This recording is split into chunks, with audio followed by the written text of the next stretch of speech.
Kita bicara sama orang, orang cuma bisa bilang, "Sabar, sabar, sabar. Sabar, aku udah sabar, mau sabar sampai kapan lagi?" Gitu kan.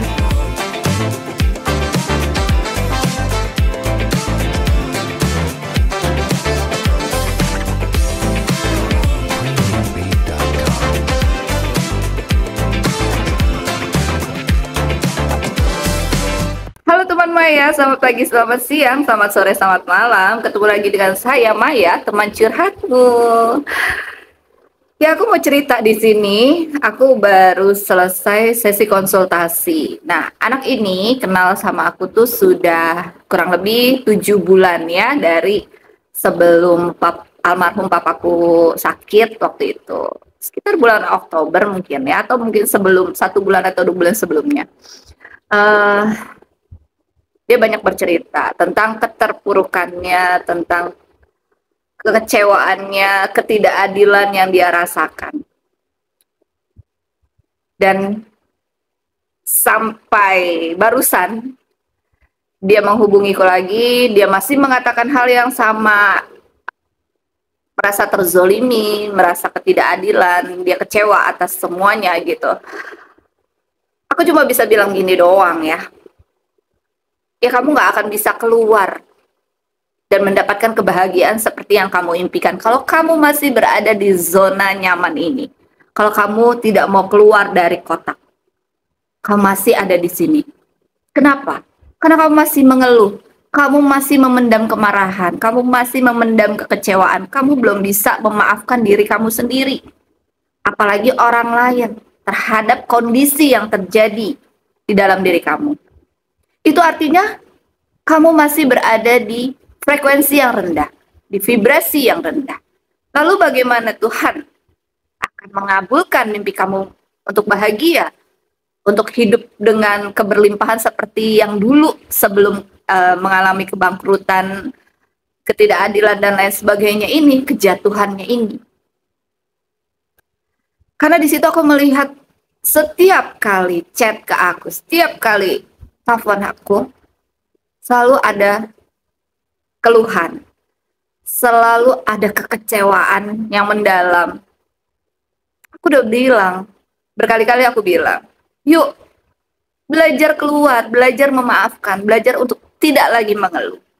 Sampai di titik dia bertanya nih, barusan, sampai kapan aku begini terus gitu. Malah justru kok ini semakin tidak baik keadaannya, karena semakin ketidakadilan yang terlihat di hadapan dia gitu. Aku bilang, kalau kamu masih terus-menerus mengeluh, kamu masih terus marah, kecewa, dan pengen balik lagi ke masa lalu yang itu semua tuh, ya udahlah, kita nggak perlu lagi untuk kembali lagi ke masa lalu, karena hidup ini kan seperti roda ya, berputar ya. Kita harus terus mengikuti arus perputaran kehidupan ini, dan kita harus selalu siap untuk terima, untuk berproses, untuk kedewasaan kita, untuk kebijaksanaan kita menjadi lebih baik lagi dari hari ke hari. Ya otomatis kita harus terus belajar untuk menerima setiap kondisi yang kita hadapi. Gimana nerimanya? Padahal ini kan nggak adil. Ya terima aja. Terima apapun. Bersyukur. Memang nggak mudah gitu. Emang gampang main ngomong doang. Aku juga pernah mengalami proses itu. Aku pernah berada dalam kondisi yang dulu aku bisa punya sanggar di mall, dulu aku begini, aku begitu. Itu 2 kali aku mengalami kondisi keterpurukan, keterjatuhan seperti itu. Yang pertama, aku terlahir dalam kondisi keluarga yang cukup mampu ya, apa-apa yang aku inginkan tuh dipenuhi oleh kedua orang tuaku. Tapi kemudian orang tuaku mengalami kebangkrutan, dan aku akhirnya harus menjadi tulang punggung. Di situ aku juga ada kondisi yang tidak menerima awalnya. Kemudian aku terus berjalan, aku terus mengikuti prosesnya. Kemudian aku sampai punya sanggar di mall, aku bisa main sinetron apalah ini itu gitu ya, di dunia entertain. Kemudian ketika aku menikah, aku mengalami hal yang sangat tidak mengenakan lagi gitu kan. Di situ aku belajar, kok ini terulang? Kok sesuatu yang aku rasa tidak adil itu terulang? Akhirnya aku menyadari di usia 40 aku terbangun secara spiritual. Oh, ternyata siklusnya seperti ini. Kalau kita belum sadar, kalau kita belum bisa menerima dengan sepenuh hati gitu ya, dengan oh hidup tuh memang seperti ini ya, itu siklusnya akan berulang. Iya, perjalanan naik turun kehidupan memang akan berputar ya, akan terulang-ulang-ulang gitu ya.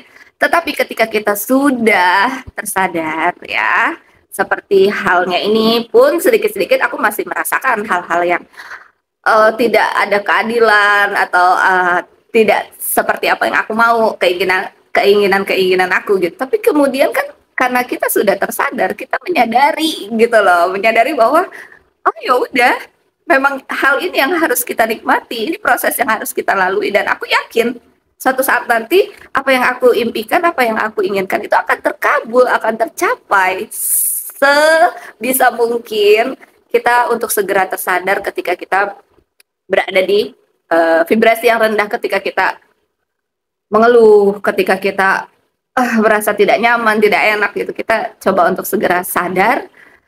Dan itu sangat membantu sekali untuk cepat terselesaikan masalah yang kita hadapi. Itu sih sebetulnya kuncinya. Coba deh kamu untuk belajar keluar dari kotak, out of the box gitu ya.